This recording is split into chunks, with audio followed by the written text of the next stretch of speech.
Hello， 依家嚟到天水圍嘅嘉湖山莊景湖居啊，做呢個 Philips Hue 嘅維修服務，即刻帶各位睇下個過程係點㗎啦。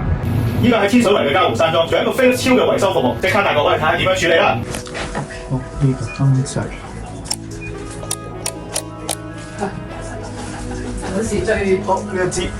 左邊個字。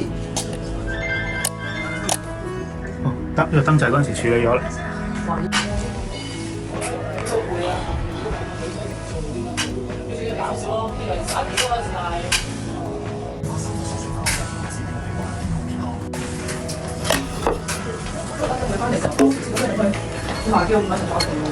想問下呢度牆壁就有冇 two way 呢樣嘢㗎？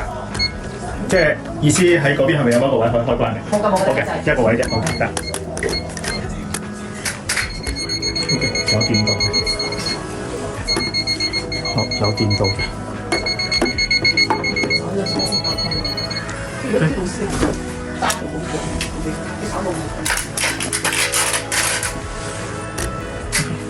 點電？